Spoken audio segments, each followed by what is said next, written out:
We're joined by Dr. James Boyes, Assistant Professor of International Political Science at the American International University in London. This race is getting ever more exciting. It is indeed, and I'm sure to many viewers this is the race that doesn't know when it's ever going to end, quite frankly. In terms of Hillary Clinton and the fact that she went into this with such an advantage, how bad is the news looking for her? I think what we're seeing here is a series of things. One, we're seeing America's regional diversity playing out quite greatly. We're seeing a pattern of states going one way or the other, which is preventing any sense of momentum building up.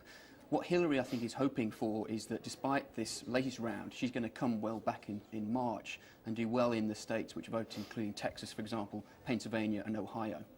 Bill Clinton has been criticised for going in fairly heavily and racialising this whole contest. How do you think that has played with the actual votes that have taken place so far? Is there sympathy for him or criticism of that?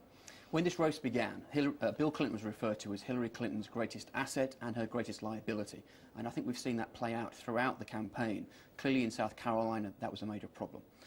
As we move forward, I hope it'll have less of an impact, but clearly the perception that he was somehow bringing race into this, which is ironic considering his strong position on racial politics as president, is clearly going to play on the minds of many voters moving forward. OK, looking at the Republican race now, John McCain way out in front. The fact that Mike Huckabee has taken these last two states, I think it isn't it? Does that mean that he is really, realistically, with a chance of getting the VP job?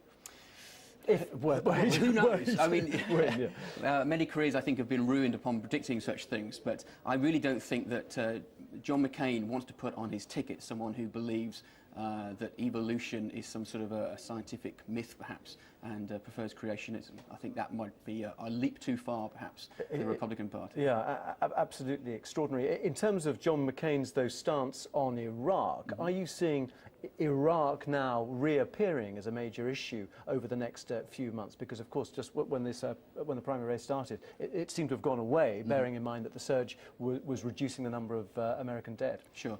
I think you're going to find that both sides want to play to their strengths. McCain's going to play to the national security card.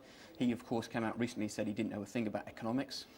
Not a strong move for a presidential candidate. Hillary Clinton and the Democrats, of course, are going to be playing up the economy.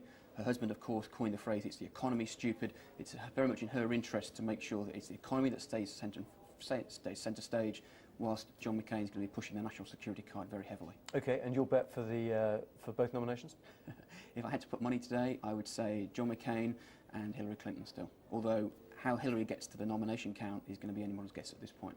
OK, Dr. James Boyes, Assistant Professor of International Political Science at the American International University in London. That's quite a mouthful. Thank you very much. Thank you very much.